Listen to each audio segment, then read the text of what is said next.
Hey guys, Chase Gullet here, Chase Vintage Guitars. We've got some binding.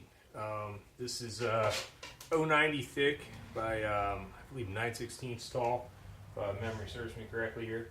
Now we are going to bind up this Challenger body. I've already went through and cut the channels. Forgot to do videos of that. I might do one eventually, showing you guys my jig for that. So anyway, yeah, so channels are cut, and we've got this thick section, but then it reduces down to this thinner section, and then we have to bend it down along the forearm cut and back around.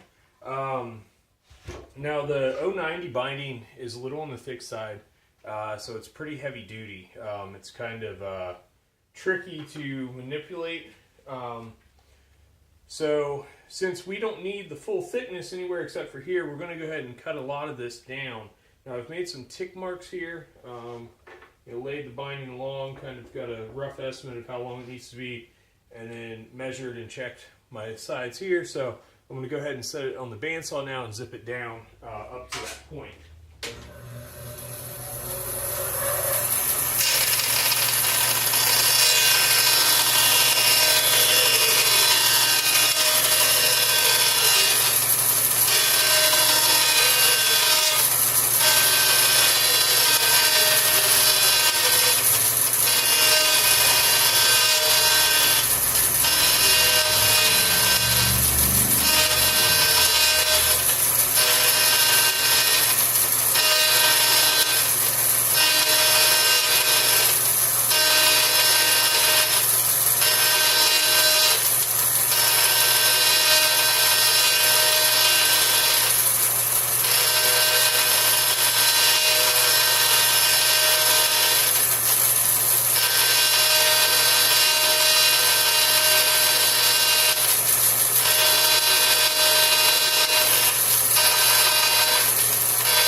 Alright, so we've cut all of this. I'm still holding the piece in place here while the bandsaw slows down.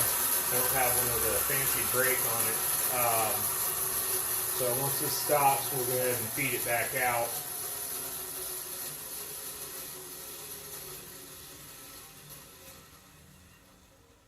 There we go. Okay, now we'll pull it back. So what we've got now is we've kind of split this most of the way, leaving where I made a tick mark there. So you can then trim this off with just about anything that you want to use. I happen to have my little flush end nippers here. I like to use those for a lot of things in the shop. Now we'll set this other piece off to the side. Now it's 090 and it's about 1/4 inch thick. So depending on what your project is, that might be handy to keep around. You might be able to find something else if you like there. So we'll go ahead and clean up this edge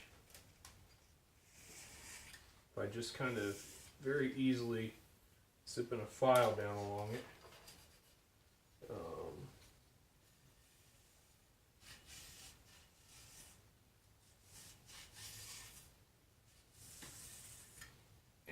We've got that. So now we have our piece prepped. We kind of knocked the hair off the edge of it here. I say hair, it's just kind of little fiddly bits that might get in the way or hang you up there. So we've got this prepped. We'll go ahead and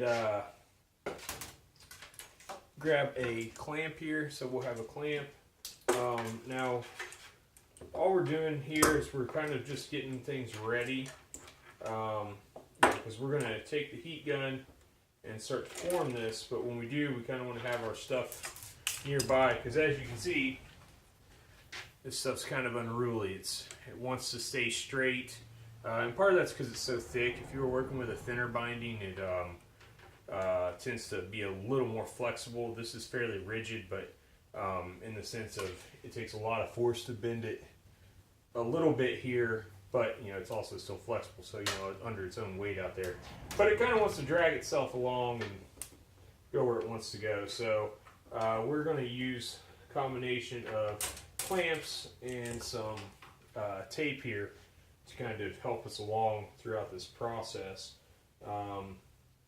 So as you can see, I had made that little nip there for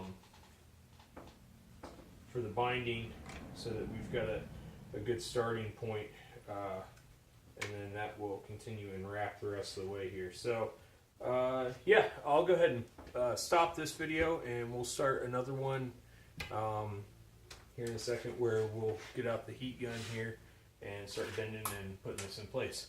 Alright guys.